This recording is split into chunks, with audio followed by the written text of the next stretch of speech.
আমার সকালটা প্রতিদিন এভাবেই শুরু হয়, ব্যস্ততার মাঝেই।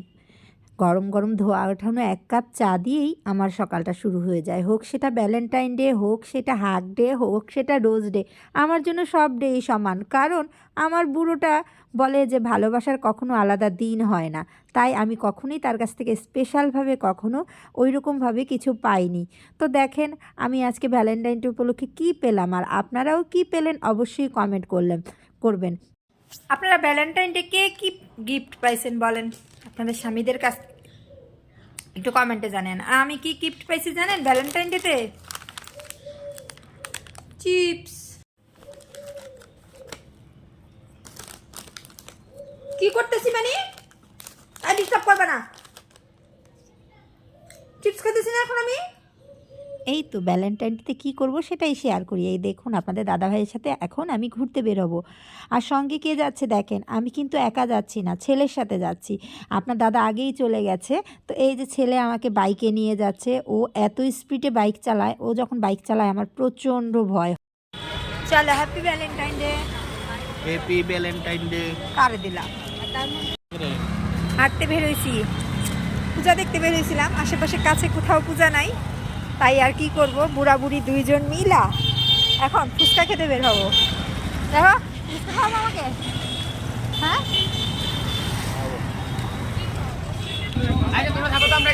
ছাড়া আছে।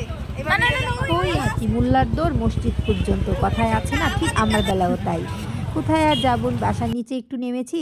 আর এই তো এগুলো হচ্ছে ছেলের বান্ধবী, সবাই বন্ধু বান্ধবরা মিলে একসাথে মিলে ফুচকা খাচ্ছিলাম। ফুচকা খেতে আমি বেশ পছন্দ করি, ওরাও কিন্তু খুব পছন্দ করে। আর আমাদের এখানে জল ফুচকাটা উনি খুব ভালো বানায়, উনি হচ্ছে আমাদের এখানকার বিহারি কাকু। তো দেখো আমি কীরকম করে খাচ্ছি, রাক্ষসের মতো গপা গপ করে খাচ্ছি, কারণ এটাই আমার ভ্যালেন্টাইন ডে। আমার স্পেশাল কোনো ভ্যালেন্টাইন ডে হয় না, আমি বাহিরে গেলে এটাই খাই। আর এগুলো হচ্ছে আমার ছেলের বান্ধবী, বন্ধুরাও আছে ওপাশ দিয়ে দাঁড়িয়ে। তো আমরা একসাথে মিলে ওদেরকে নিয়ে আমার ভ্যালেন্টাইন ডে হয়েছে আজকে, ছেলের বন্ধুবান্ধব নিয়ে আমার ভ্যালেন্টাইন ডে। তো ওদেরকেও আমি বলছিলাম খাও খাও, বেশি করে খাও। আর আমি তো ভাবছিলাম কখন আমাকে দেবে, আরও বেশি বেশি কেন দিচ্ছে না, গপাগপ কেন খেতে পারছি না, কারণ ফুচকাটা না আমার খুব পছন্দ। তো যাই হোক, সবাই মিলে একসাথে ফুচকা খাচ্ছিলাম। আর এদিকে আমার বর তো ভালো করে ক্যামেরা করতেই পারে না, তো তারপরেও ভালোই করেছে বলবো, করতে পারে না ও, মানে ক্যামেরা ধরতে পারে না ঠিক মতো। তো আর ওই ও ও ভাগেই পাচ্ছে না, আমরা অনেক একসাথে দাঁড়িয়েছিলাম তো ওকে দিচ্ছিল না। তো যা এর মধ্যে একটা গরু এসে হাজির হয়েছে, আর তোমাদের দাদাভাই সেই গরুটাকেও একটু ভিডিও করে নিল। তো ওকেও একটু হ্যাপি ভ্যালেন্টাইন ডে জানাই দিলাম। কি করব বলো, আমাদের মতো মানুষের ভ্যালেন্টাইন ডে এইরকমটাই হয়। মানে এরকম কোনো মানে স্পেশাল কিছু হয় না, সব দিনের সমান। মূলত ভ্যালেন্টাইন ডে উপলক্ষে তো আমি বাহিরে যাইনি, আমি গিয়েছি হচ্ছে সরস্বতী পুজো দেখতে। তবে হ্যাঁ, আমি যখন বের হয়েছিলাম পুজো সব শেষ হয়ে গেছিলো, আর আমার মানে অতটা এনার্জি ছিল না দূরে যাবার, যার কারণে আমার মানে তেমন কোথাও যাওয়া হয় নাই। আর এই তো আমার খাওয়া শেষ, দেখলেই তো কেমন গপা গপ অনেকগুলো একদম মেরে দিলাম। আর ছেলের দিকে ক্যামেরাটা ধরলেই ওর আগ হয়ে যায়। দেখো আমার ছেলে ক্যামেরা করে উঠে হচ্ছে, হ্যাঁ ভয়ঙ্কর হয়ে যায়। যাই হোক, ও বন্ধু বান্ধব নিয়ে এনজয় করতেছিল, আমরা এখান থেকে ওদেরকে বিদায় দিয়ে দিলাম বন্ধু বান্ধব থেকে। আর আমরা পুরোপুরি কী করি দেখো,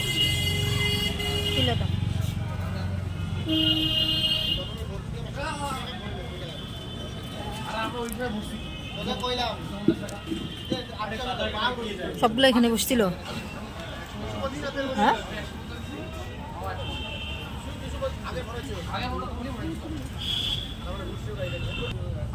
রাতে কামড় দিলে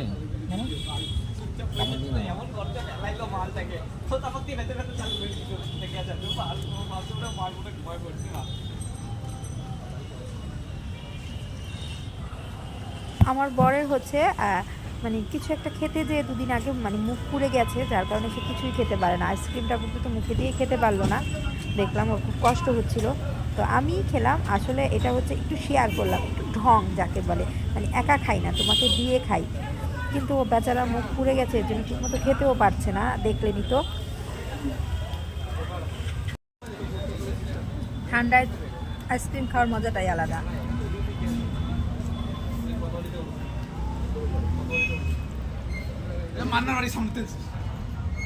আর এই দিকে আমি একটু ঢং করে নিলাম, ঢং করতে সবারই ভালো লাগে। তো এখন বাড়ি ফেরার পালা, বাড়িও ফিরছি। আর দেখলেই তো পুরো এনজয়টা আমার ভ্যালেন্টাইন ডে, সরস্বতী পূজা সব মিলিয়ে আমি কেমন কাটালাম তো যাই হোক, ভগবান যতটুকু রেখেছে ভালোই রেখেছে। তো হাঁটতে হাঁটতে এসে দোকানের সামনে আসলাম, আর এর মধ্যে তোমাদের দাদার একটা ফোন আসছিল, আর সামনে একটা পুজো হচ্ছিল। তো ভাবলাম আমি ভগবানকে বা সরস্বতী মাকে একটু দর্শন দিই, প্রণাম করে নিই। কারণ তেমন কোনো ফটোশ্যুট বা ভিডিও নেওয়া হয় নাই সরস্বতী মায়ের। তো ওই তো এটা আমাদের একদম বাসার সামনেই পুজোটা ছোট্ট করে হয়েছে, তো তোমাদের সাথে একটু শেয়ার করে দিলাম। আর বাড়িতে এসে সেই আবার আগের মতো কাজকর্ম, বুঝুই মেয়ে মানুষের লাইফটাই এরকম, আবার চা খাবে। তো যাই হোক, চা করে দিলাম তোমাদের দাদাভাইকে। আর সংসারের অনেক কাজই থাকে, আর একটু বাইরে বের হলে না মনে হয় যে কাজ অনেক বেশি জমা হয়ে যায় ঘরের, তখন মনে হয় কাজ শেষই হতে চায় না গো। এদিকে কাজ ওদিকে কাজ, আর কাপড় চোপড় এলোমেলো, মানে সব মিলিয়ে মনে হয় যে অনেকটা সময় লাগে সংসারের মানে টুকিটাকি কাজ শেষ করতে। তো এই করতে করতেই আমার মানে সময় চলে যায়। এসে দেখি একটু জল খাবো, বোতলে জলও নেই। তো আর কি আর করার, চাটা খাবার আগেই জল ভরে নিলাম। এদিক দিয়ে আমার চা ঠান্ডা হয়ে যাচ্ছে, আর চা ঠান্ডা চা তো খেতে পারি না, মেজাজ গরম হয়ে যায়। আর আমারও খুব জল পিপাসাও পেয়েছিল, তো একটু জল খেয়ে নিলাম, তারপরে চাটা খাবো ভাবছি। তো তার মধ্যেই আবার তোমাদের দাদাভাই খুব ডাকাডাকি করছে যে তাড়াতাড়ি চা দাও, সাথে পপকর্ন ভাজা। তো চাটা মিষ্টি হয়েছে কি না আমার মতো কে কে এভাবে চেখে দেখো বলবে। আমি কিন্তু চা করে একটু আমি মিষ্টি কম খাই, চেখে দেখি। আর পাশাপাশি কিন্তু আমি একটু রান্নাটাও করে নিলাম, যে কি অবস্থা হচ্ছে রান্নাটা পাশাপাশি, কারণ রাতের আজকে রান্না হবে কি বলো তো, বেগুন সুন্দরী। কারা কারা বেগুন সুন্দরী খেতে ভালোবাসো কমেন্ট করো, আর রেসিপিটা লাগলে অবশ্যই কমেন্ট করবে।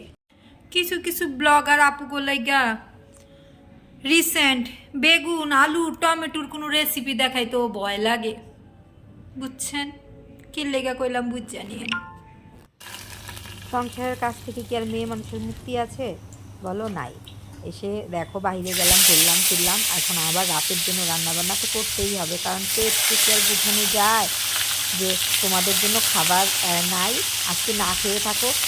এমনটা যদি হতো কি ভালো হতো বলো তো, যে না খেয়ে দিয়ে একদম ঘুমিয়ে পড়া যেত। আমি না পারি বাপু, কিন্তু আমার ওই যে ছেলে আর বর ওরা পারে না, ওদের জন্যই তো আমার রান্নাটা করতে হয় না। তো আমি কি করতাম জানো, আমি যদি একা থাকতাম কখনই আমি এখন রান্না করতাম না। আমি ঠিক কি করতাম বলো তো, একটু আলু সেদ্ধ ভাত খেয়ে নিতাম, না তো কিছু খেতামই না, একটু জল সুন্দর পুঁটি মাছের তরকারি রান্না হচ্ছে আজকে আমাদের। আমার বরের পুঁটি মাছ সেই পছন্দ, সেই পছন্দ। বাইরে গিয়েছি আর সাথে কি আছে দেখো, চমৎকার দিব বলো না, এরকম সেটা ছোট হবে ছোট না। পাতলা পাতলা করে পিস রান্না করে আলু ভাজা আর ডাল, এই হচ্ছে আমাদের আজকের দুপুরের মেনু। বললাম। আর এদিকে রুদ্র বাবা আমার জন্য ভাত বাড়তেছে, আর আমি রান্নাবান্নাগুলো টেবিলে গুছিয়ে নিয়েছি, কি কি রান্না করেছি সেগুলো সব মানে গুছিয়ে সুন্দর করে টেবিলে রেখেছি, একসাথে বসে খেয়ে নিব রাতের খাবারটা। ফুলকপির তরকারি রান্না করেছি খুব সুন্দর করে, বেগুন ভাজা করেছি, আর হচ্ছে সাথে ছিল একটু মানে কি বলে শুটকি মাছ খাই আমি খুব, আর ডাল রান্না করেছিলাম। আমি ডালটা খাই না দেখে নিলাম না, আর জল শেষ হয়ে গেছে, তো বাবা জলটা বসিয়ে দিল আর ভাতটা বাড়লো। তো ভাত খেতে খেতে মিষ্টি গল্প চলছিল। আর কি, এই পর্যন্তই আজকের দিনটা আমার এভাবেই কাটলো। আর কার কীভাবে কাটলো অবশ্যই কিন্তু পুরো ভিডিও দেখে কমেন্টস করবে, আর ভিডিও ভালো লাগলে সাবস্ক্রাইব করে দিবে।